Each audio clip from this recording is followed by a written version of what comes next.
Captain Sarah Chen stared through the small window of Earth's first interstellar ship. The stars looked different here, millions of light years from home. Her ship, the Pioneer, was not pretty.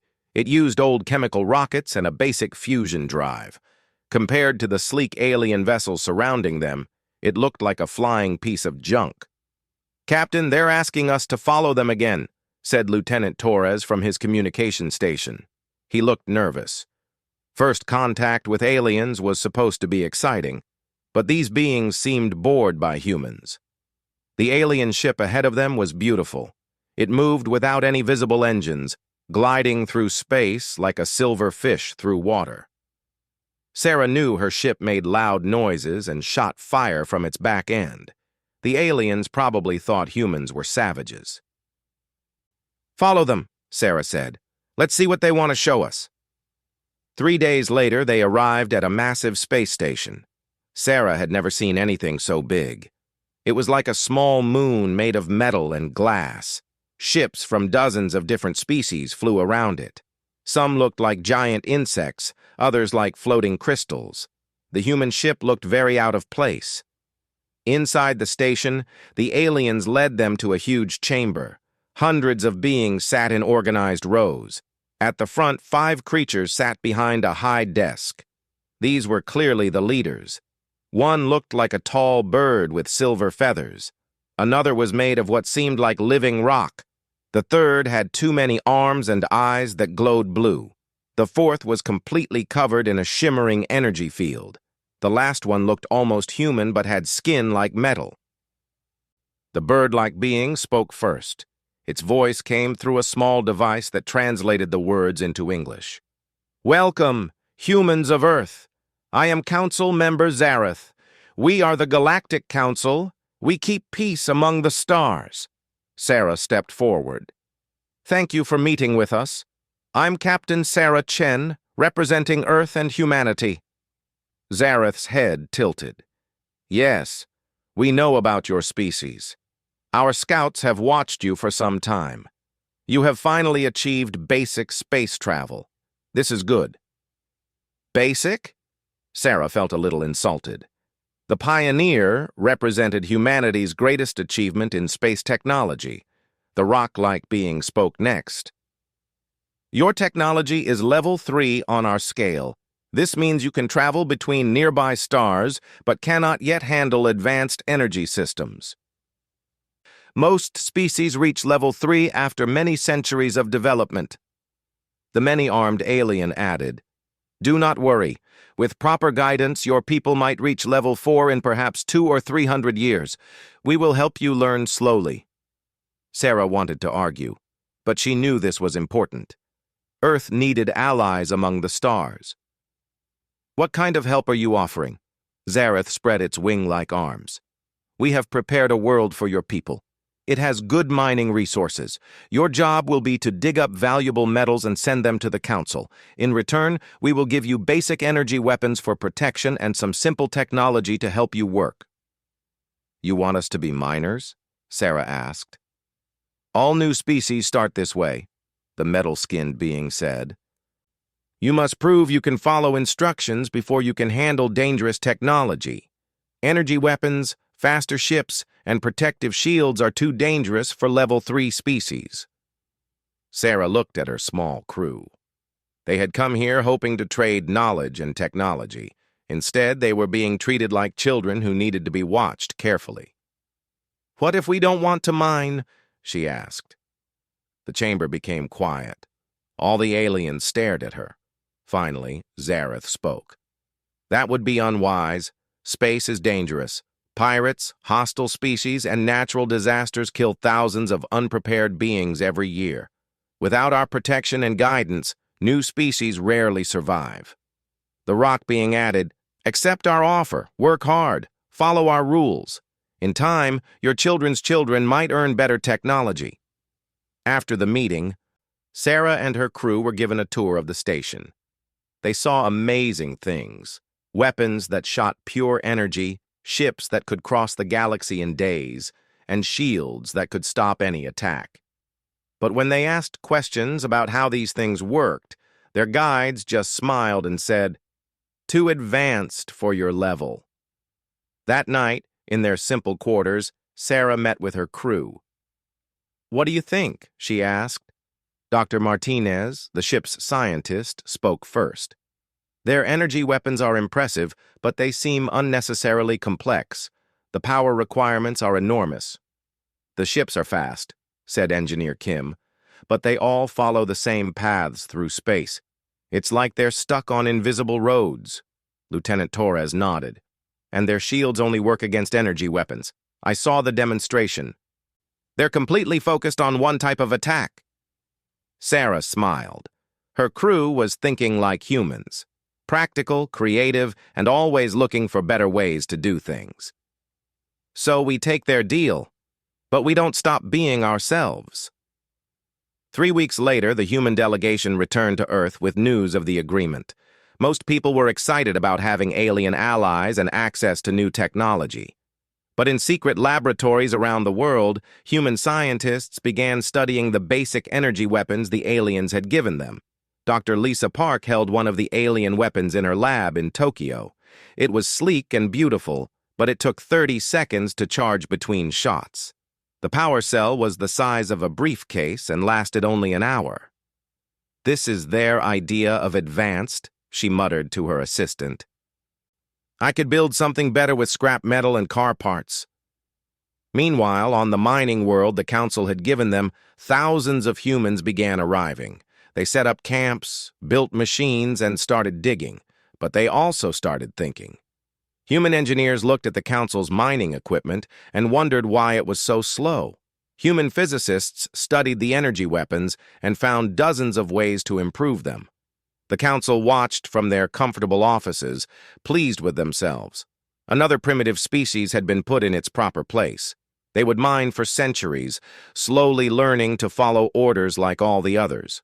They had no idea that humans were not like all the others. 6 months after humans began mining on New Terra, the production reports made Council officials very happy. The humans were digging up metals faster than any new species in Council history. What the Council did not know was how the humans were doing it. Jake Morrison wiped sweat from his forehead as he watched his crew set up the new mining equipment. It did not look like anything the Council had ever seen.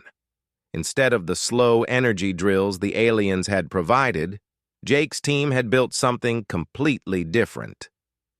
"Fire it up," Jake called to Maria Santos, his chief engineer. Maria flipped a switch on a machine that looked like a long metal tube connected to several car-sized power units. There was a brief humming sound, then a sharp crack like thunder. A chunk of rock the size of a house simply exploded into dust and small pieces. "Railgun mining system working perfectly," Maria reported. "We just moved more rock in 10 seconds than their energy drills could handle in an hour." The other miners cheered. They had been frustrated with the Council's slow, expensive equipment. Human engineers had looked at the energy drills and seen the problem immediately. Why heat rock slowly with energy beams when you could just throw metal projectiles at it really, really fast?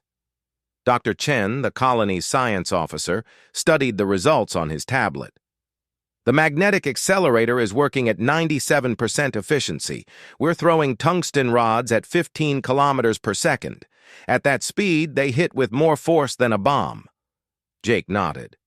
"And the power requirements?" "About 1/10 of what their energy systems need. Plus, our power source is just a basic fusion reactor. We don't need any of their exotic energy cells." Word about the human mining success spread quickly through the colony. Soon, every mining site on New Terra had railgun systems.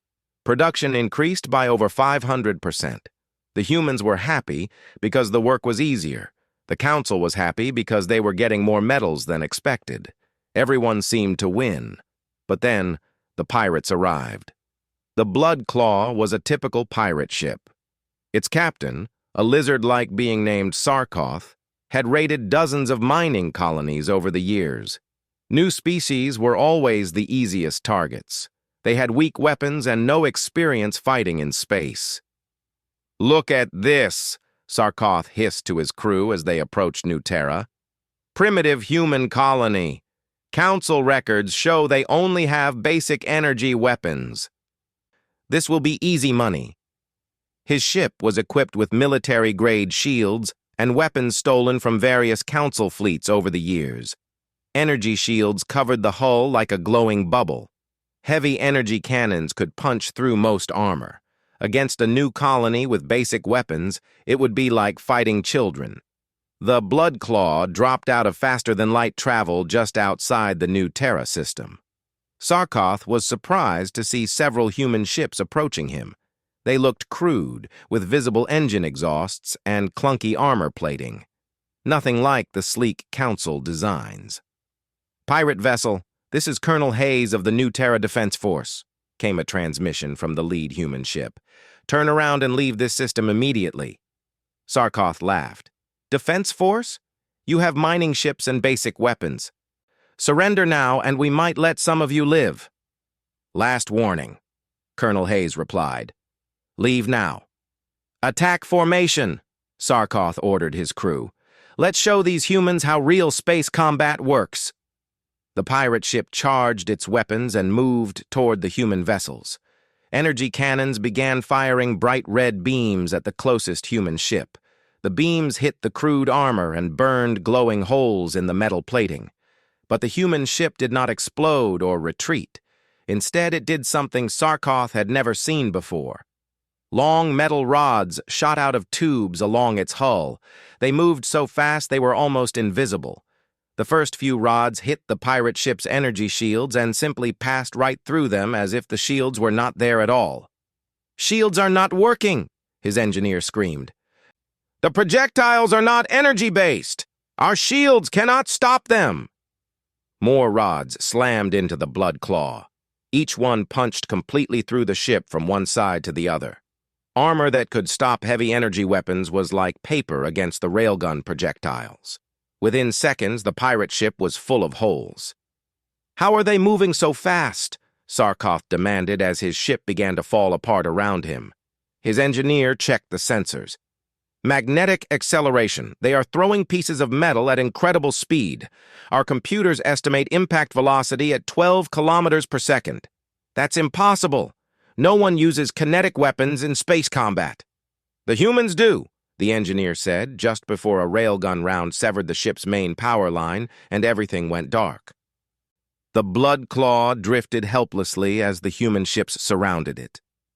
Colonel Hayes' voice came over the radio again. "Pirate vessel, your ship is disabled. Prepare to be boarded. Any resistance will result in more holes in your ship." Within an hour, Sarkoth and his surviving crew were in human prison cells. The pirate captain could not understand what had happened. Energy shields were supposed to stop everything. How could primitive humans defeat military-grade defensive systems? Dr. Kim, the human scientist studying the captured pirate technology, explained it to Colonel Hayes later.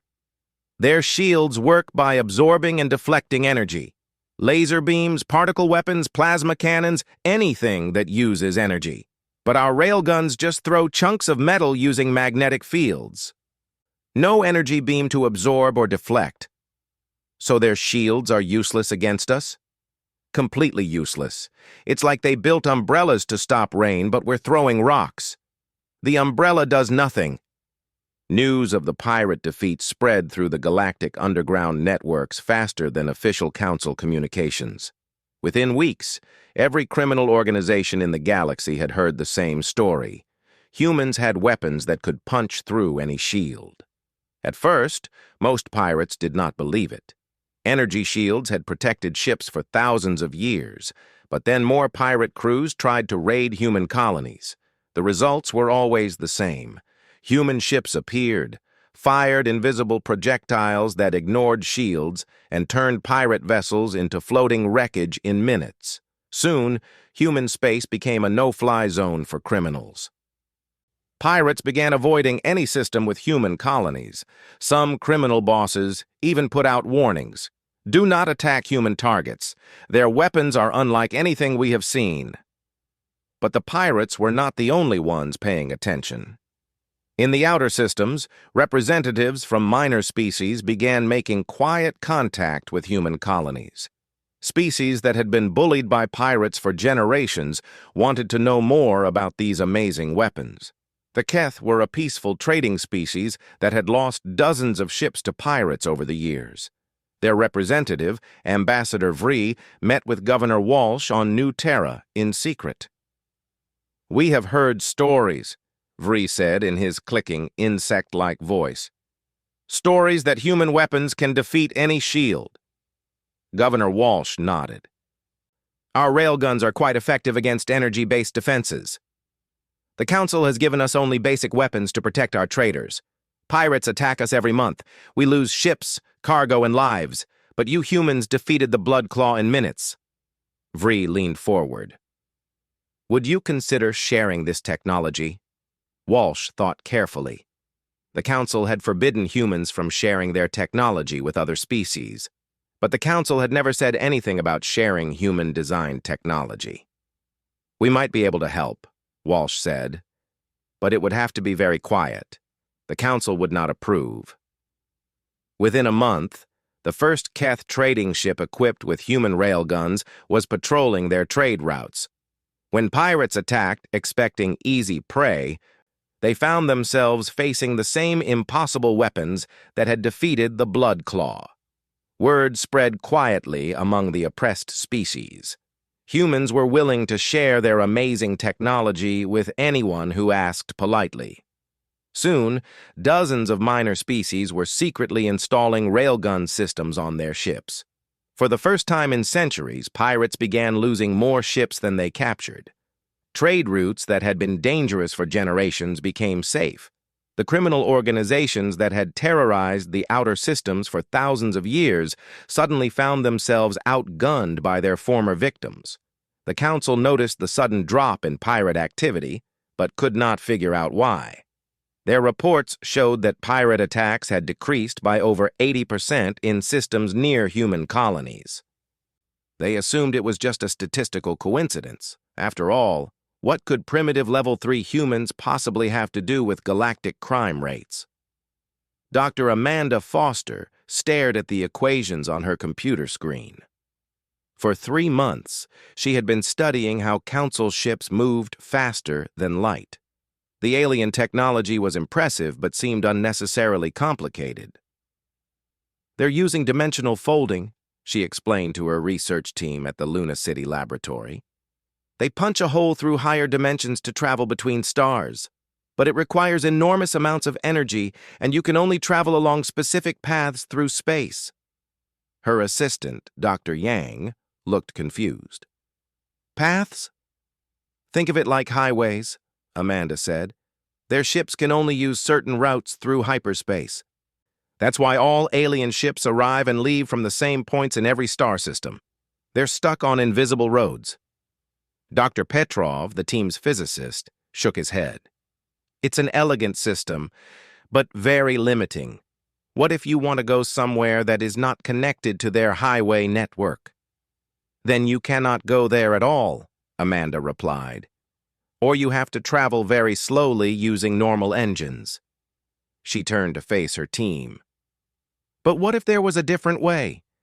What if instead of traveling through space, we could just appear where we wanted to be?"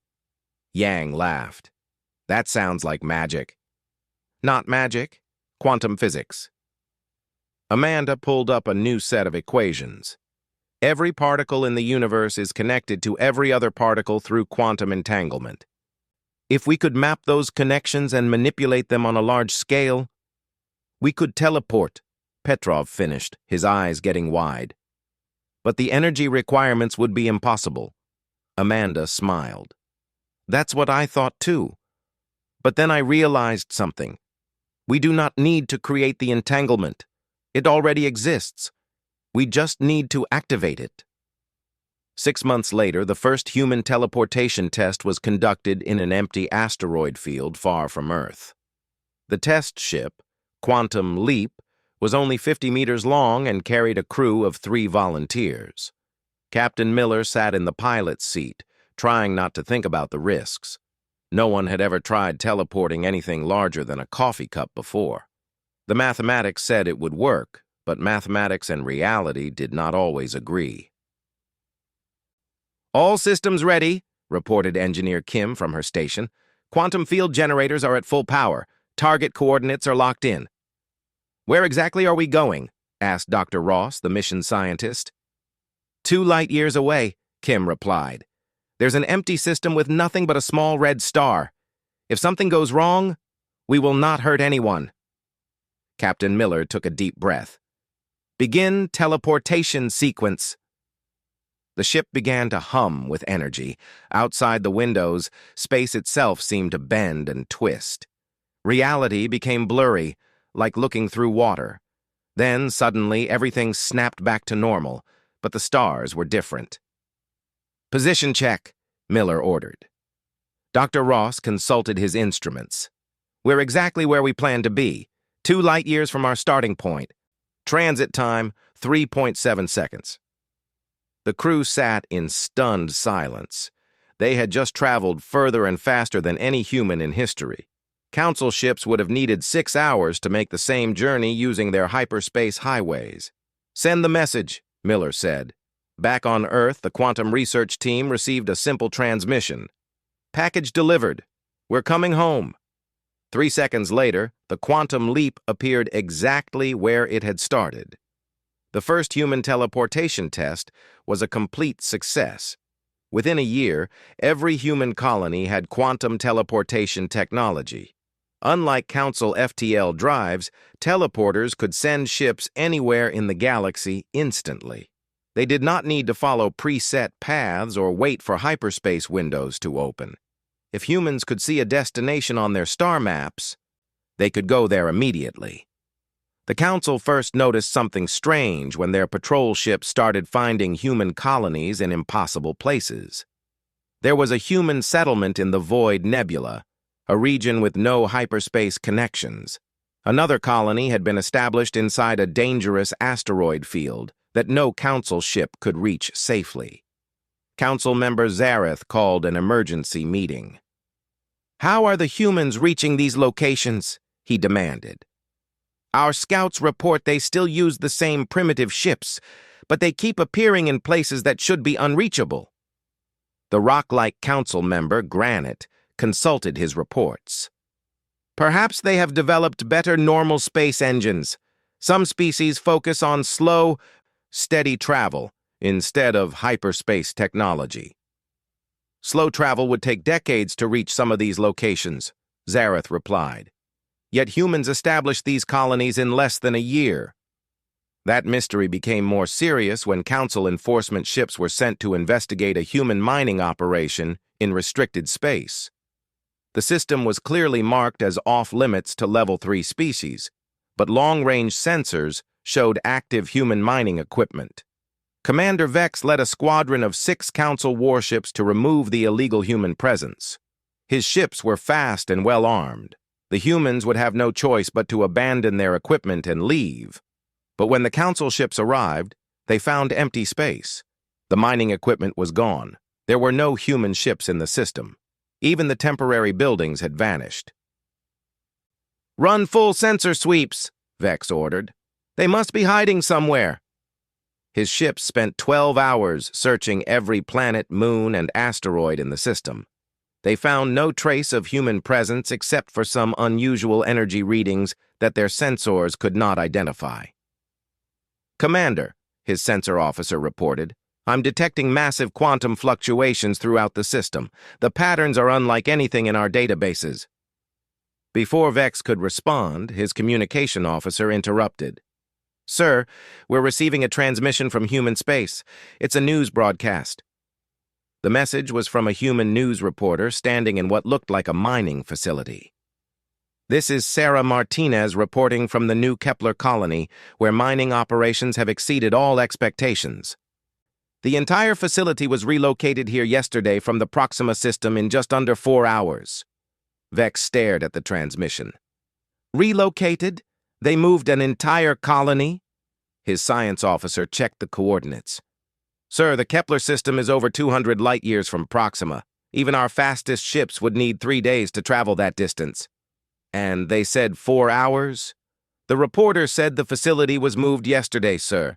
Our patrol logs show active mining operations in the Proxima system yesterday morning. Vex felt a cold fear growing in his stomach. Get me the council immediately. We have a problem. The council's problem became much worse when 3 of their member species began reporting massive population losses. Entire cities were disappearing overnight from council worlds and reappearing on planets in human-controlled space. The Threx were a species that had served the council for over 1,000 years. Their homeworld had a population of 12 billion, most living in overcrowded cities and working in dangerous factories. When humans offered free relocation to better worlds, millions of Threx accepted. Council member Zareth personally traveled to the Threx homeworld to stop the population exodus. He arrived to find Threx City, the planet's largest settlement, completely empty. 18 million Threx had simply vanished along with all their belongings, vehicles, and even their buildings. Where did they go? Zareth demanded of the remaining Threx officials. Prime Administrator Klex looked embarrassed. They accepted the human relocation offer. The humans said they could move everyone safely to a new world with better living conditions. That's impossible. Moving 18 million people would require thousands of transport ships and months of preparation. The humans did it in 1 day, Klex replied quietly. They brought their teleportation devices. One moment the city was full of Threx, the next moment it was empty. But we received confirmation that everyone arrived safely on New Threx, a beautiful world with clean air and plenty of space. Zareth checked his star charts. New Threx was in human space, over 500 light-years away. You cannot move cities with teleportation. The energy requirements would be astronomical. But even as he said it, Zareth knew he was wrong. The evidence was right in front of him, an empty space where a major city had existed for centuries. Within days, similar reports came from across council space. The Krell had lost 6 major industrial centers. The Vorthon had seen their best scientists and engineers disappear overnight. The Zephyrians had lost their entire space fleet when human allies offered them refuge from council taxation. The most shocking incident occurred on the council's own capital station. Security recordings showed a group of minor species ambassadors entering the human embassy for a meeting. Minutes later, the entire embassy building vanished. The ambassadors, their staff, all their equipment, and even the building itself had disappeared, leaving only an empty space and some scorch marks on the deck. Emergency communications from human space confirmed that the embassy had been temporarily relocated for security reasons, and that all diplomats were safe and comfortable on a neutral station in human territory. Council member Zareth stared at the empty space where the human embassy had been. Around him, alarms were ringing as security teams tried to figure out how an entire building could vanish from the most secure location in the galaxy. "How are they doing this?" he whispered. His aide, a nervous Alterian, consulted his datapad. "Our scientists believe they have developed some form of instantaneous matter transportation. The energy readings suggest quantum manipulation on a scale we thought impossible. Can we stop it?" "Sir, our physicists say they do not even understand how it works. We cannot stop technology that we cannot comprehend." For the first time in his long life, Zareth felt truly afraid. The Council had maintained control over the galaxy by carefully managing who had access to advanced technology. But now, a species they had dismissed as primitive was using technology that made Council science look backwards. Worse, they were using it to help anyone who asked for assistance. Species that had been trapped under Council control for centuries were simply disappearing to start new lives in human space. The carefully maintained order of the galaxy was collapsing, one teleportation at a time. The emergency session of the Galactic Council was unlike any in their recorded history. For 3 days, representatives from 847 member species had argued, shouted, and demanded action. The great chamber buzzed with angry voices in dozens of languages.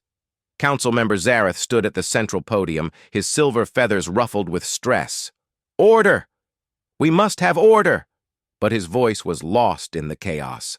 Finally, the massive form of granite, the rock-like council leader, slammed his stone fist on the high table. The sound echoed through the chamber like thunder, and slowly the voices died down. "Enough!" Granite's voice boomed. "We all know why we are here. In 6 months, these humans have destroyed everything we built over thousands of years." A thin, insect-like delegate from the Keth species stood up. "My people's trade routes are now protected by human weapons. For the first time in centuries, our merchants travel safely. How is this destruction?" "Because they ignored our laws," shrieked a Vorthan representative. "They shared advanced technology without council approval.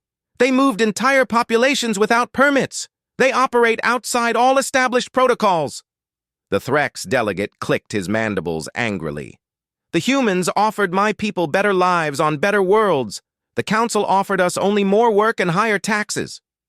"The system worked," Zareth argued. "For millennia, we maintained galactic peace through careful control of technology and resources. Every species knew its place and function." "Yes," said the Keth delegate quietly. "We knew our place, at the bottom." Murmurs of agreement rippled through the crowd. Too many species were nodding, and Granite did not like what he was seeing. Representatives from hundreds of minor species were openly supporting the human disruption of council authority. "The humans must be stopped," Granite declared. "They are a threat to galactic stability. Their reckless sharing of dangerous technology will lead to chaos and war." An elderly Alterian delegate raised one of his many arms. "What war? Piracy has dropped by 90% since humans began sharing their railgun technology. Trade disputes are down because humans offer free mediation services. Border conflicts have nearly disappeared because humans help relocate populations away from contested areas." "That is not the point," Zareth snapped. "They are level 3. They have no authority to make these decisions." "Then perhaps," said the Keth delegate slowly, "the level system needs to change." The chamber erupted again. Shouts of agreement mixed with howls of outrage. Half the representatives seemed ready to walk out and join the humans. The other half demanded immediate military action. Granite's aide whispered urgently in his ear. The message was from Council Intelligence. In the past week, 14 more member species had secretly contacted human representatives about relocation assistance. The exodus was accelerating. "Silence!" Granite roared. "The Council has made its decision. The human threat will be eliminated before it can spread further." He gestured to the military representatives seated at the side of the chamber. "Admiral Vex, present your battle plan." Admiral Vex was a tall, four-armed Sakaran with metallic blue skin and cold yellow eyes. He had commanded Council forces for over 2 centuries and never lost a battle. He approached the central display with confidence. "The human military threat comes from 2 sources," Vex began as holographic images appeared above the assembly. "First, their kinetic weapons can penetrate our energy shields. Second, their teleportation technology makes them unpredictable and mobile." The display showed recordings of human ships in combat. Their weapons seemed primitive compared to sleek council designs, but the footage of pirate ships being torn apart was undeniably impressive. "However," Vex continued, "both technologies have limitations. Kinetic weapons require direct line of sight and can be stopped by sufficient armor. Teleportation appears to have range limits and requires precise coordinates." He gestured, and the display changed to show massive council warships. "I have assembled the largest military force in galactic history. 10,000 ships carrying our most advanced weapons and defenses. The humans have perhaps 50 combat-capable vessels scattered across dozens of systems. Murmurs of appreciation came from the Council loyalists. The numbers were overwhelming. Even with their strange weapons, humans could not possibly fight 10,000 Council warships.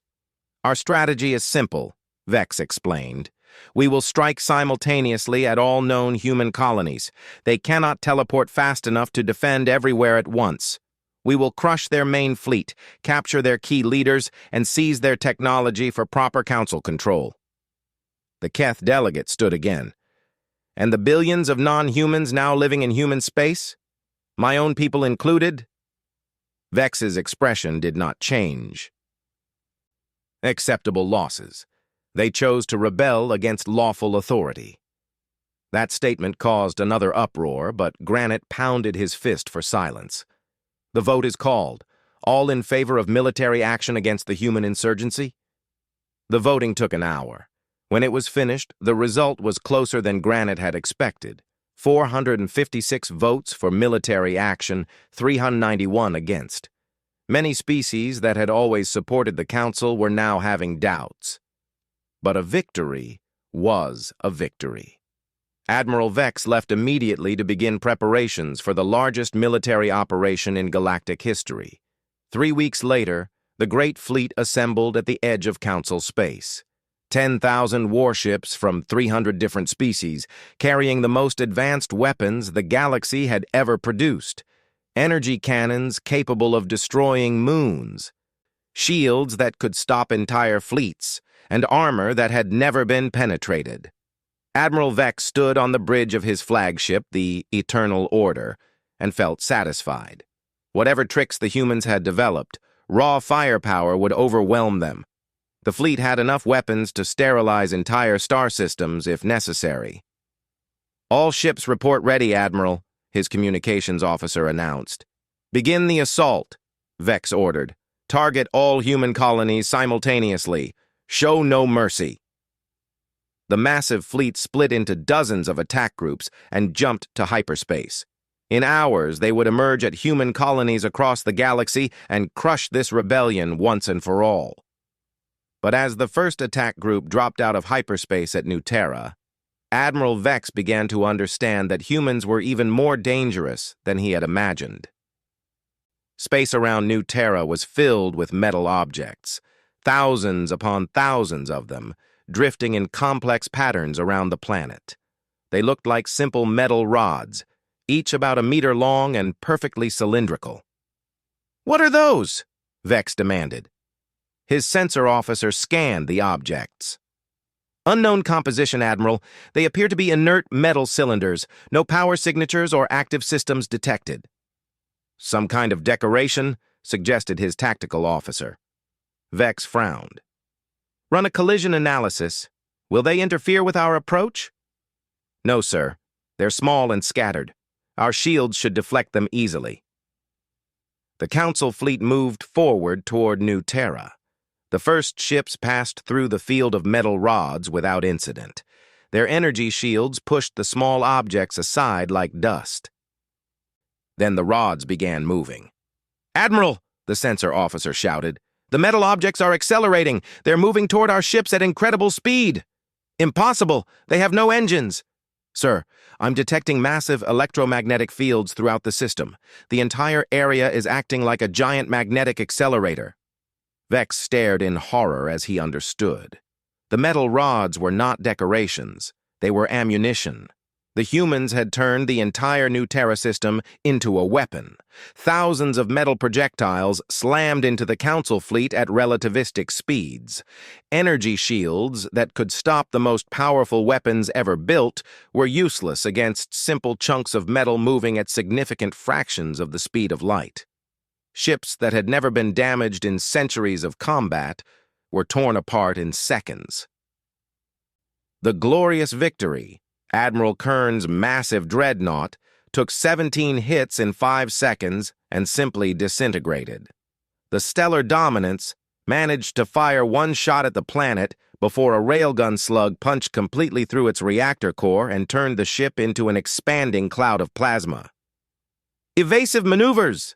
Vex screamed, but there was nowhere to run.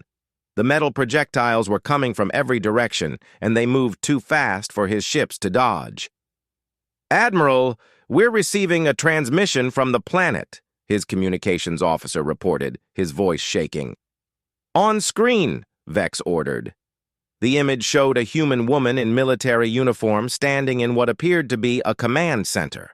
Behind her, holographic displays showed the locations of every council ship in the system. "I am Admiral Chen of the New Terra Defense Force," she said calmly. "Your fleet is in violation of human space. You have 30 seconds to withdraw before we begin the next wave of attacks." "Next wave?" Vex gasped. Admiral Chen smiled coldly.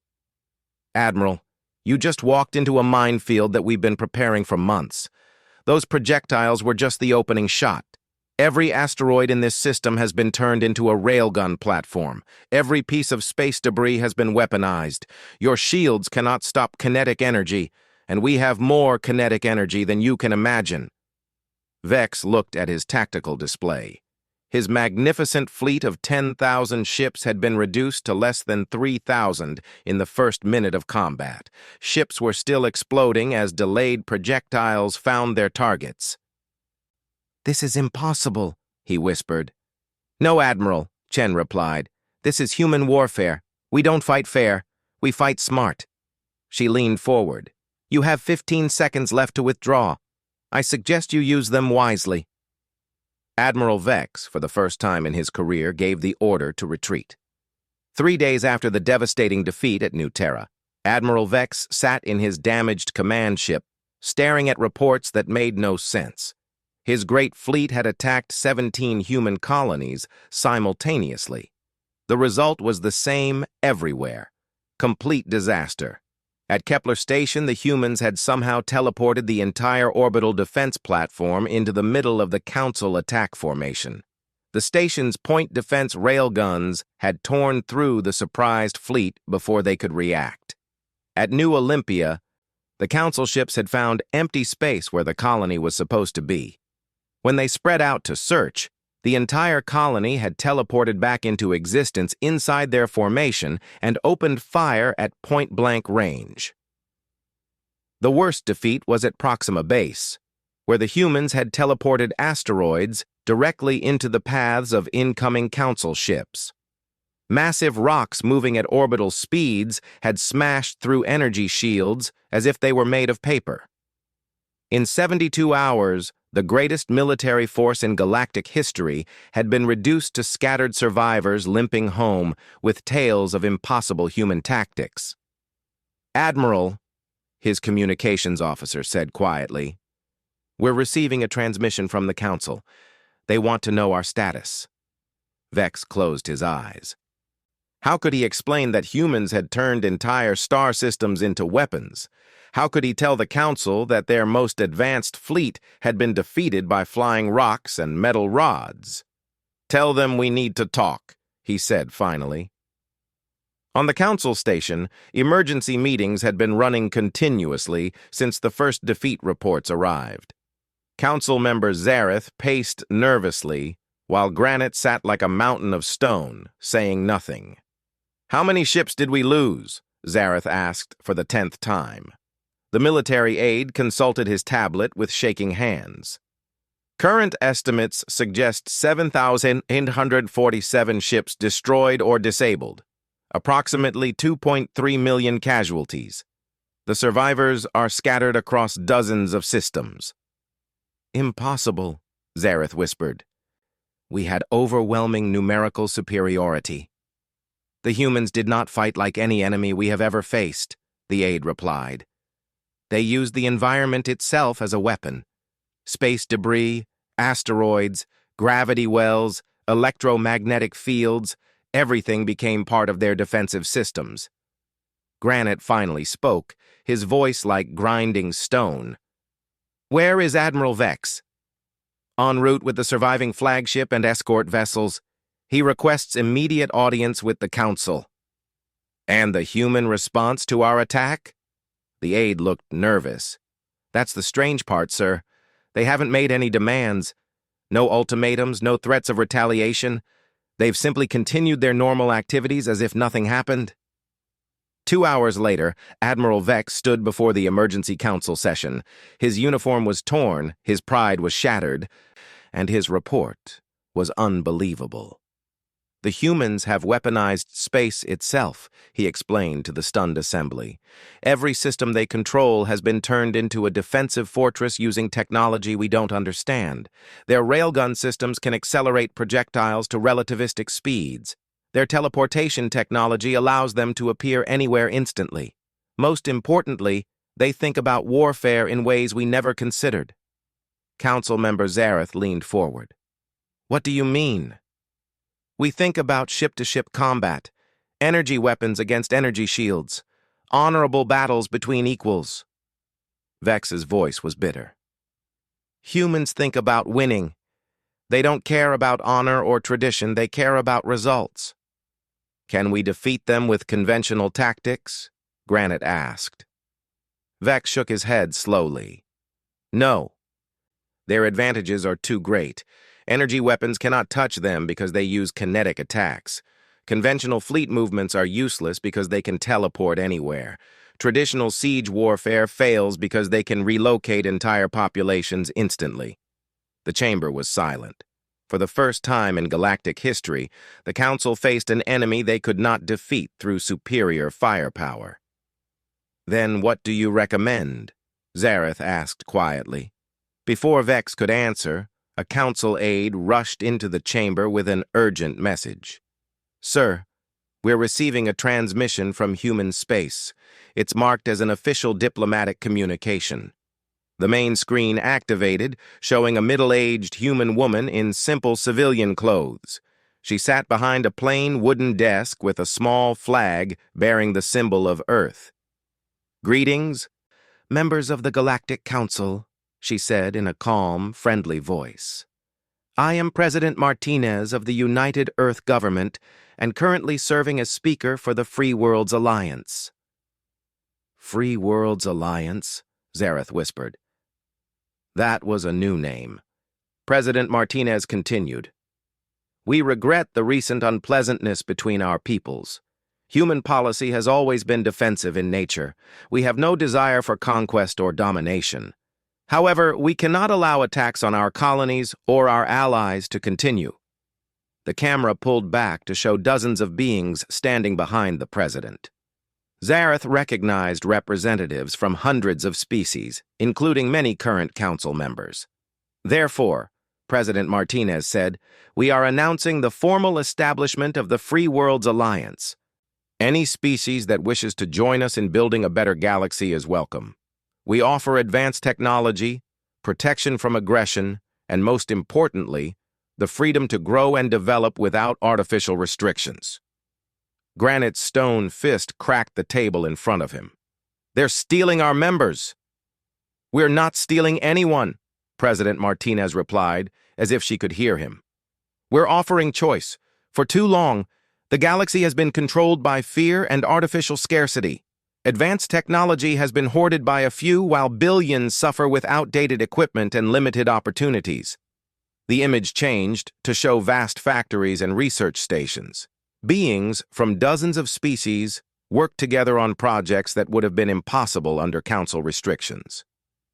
Today, we're sharing everything, the president announced. Complete technical specifications for railgun systems, quantum teleportation, advanced manufacturing, medical technology, energy production, and hundreds of other innovations. All free, all available to anyone who wants to build a better future. The council chamber erupted in chaos. Representatives shouted questions and demands, but President Martinez continued speaking over the noise. The age of technological hoarding is over. The age of artificial restrictions is ended. Welcome to the age of unlimited potential. The transmission ended, leaving the council in stunned silence. Within hours, the promised technical data began flooding galactic networks. Species that had spent centuries at Level 3 suddenly had access to technology that surpassed anything the council possessed. The railgun specifications alone revolutionized defensive capabilities across the galaxy. But the most shocking revelation came when human scientists released the contents of the restricted technology vaults that the Council had hidden for millennia. Thousands of innovations that could have improved life for billions had been deliberately suppressed to maintain Council control. Medical devices that could cure diseases were revealed to have existed for centuries. Agricultural techniques that could end hunger had been locked away. Clean energy systems that could power entire civilizations had been forbidden to lower-level species. The evidence was overwhelming and damning. The Council had not been protecting the galaxy from dangerous technology. They had been protecting their own power by keeping everyone else weak and dependent. One by one, species began withdrawing from Council membership. The Threks announced their departure after their population voted 97% in favor of joining the Free Worlds Alliance. The Keth followed, bringing their entire merchant fleet. The Alterian Federation declared independence and immediately began implementing human technology upgrades. Within 6 months, the Galactic Council had shrunk from 847 member species to fewer than 200. The remaining members were mostly the original Council species and their closest allies, the ones who had benefited most from the old system of control. On the human colony ship New Horizon, President Martinez met with ambassadors from across the galaxy to establish the charter for their new alliance. The meeting was held in a simple conference room with no elaborate decorations or symbols of power. "We're not trying to replace the Council," she explained to the assembled delegates. "We're trying to build something better, a galaxy where advancement is encouraged, not restricted, where technology serves everyone, not just the powerful." Ambassador Vree of the Keth species raised one of his thin arms. "What happens to the remaining Council worlds?" "Nothing, unless they choose otherwise," Martinez replied. "If they want to maintain their old system, that's their right. But they can't force that system on others anymore. And if they attack again?" Martinez smiled sadly. "Then they'll learn that defensive technology works both ways, but I hope it doesn't come to that. There's been enough fighting." The new charter was simple: voluntary membership, shared technology, mutual defense, and the freedom for any species to leave if they chose. It was everything the old Council had refused to provide. 2 years later, former Council member Zareth stood on the observation deck of his people's homeworld and watched human ships bringing new farming equipment to help with their struggling agriculture. His species had voted to join the Free Worlds Alliance after their own younger generation had threatened revolution. "I still don't understand how they did it," he admitted to his aide, a young Alterian who had studied human history. "They won by refusing to play the game by our rules," the aide explained. "For thousands of years, we controlled the galaxy by controlling access to advanced technology, but humans shared everything freely. They gave away their greatest advantages because they understood something we forgot, which was that a rising tide lifts all boats. By making everyone stronger, they made themselves safer. By sharing their technology, they gained billions of allies. By freeing oppressed populations, they created a galaxy full of grateful friends." Zareth watched the human cargo ships unloading medical supplies his people desperately needed. "And now the galaxy is growing again. Innovation is exploding because millions of brilliant minds finally have access to advanced tools. Trade is booming because species can produce things they never dreamed of before. Conflicts are rare because most disputes can be solved by simply giving people better options." As if to prove his point, a message arrived from the Outer Rim announcing that first contact had been made with a new species just developing spaceflight. Under the old Council system, they would have been classified, restricted, and controlled. Under the new Alliance Charter, they were being offered friendship, technology, and the chance to reach their full potential immediately. The age of artificial limits was over. The age of unlimited possibilities had begun. And at the center of it all, humanity continued doing what they did best, taking impossible situations and finding better ways forward.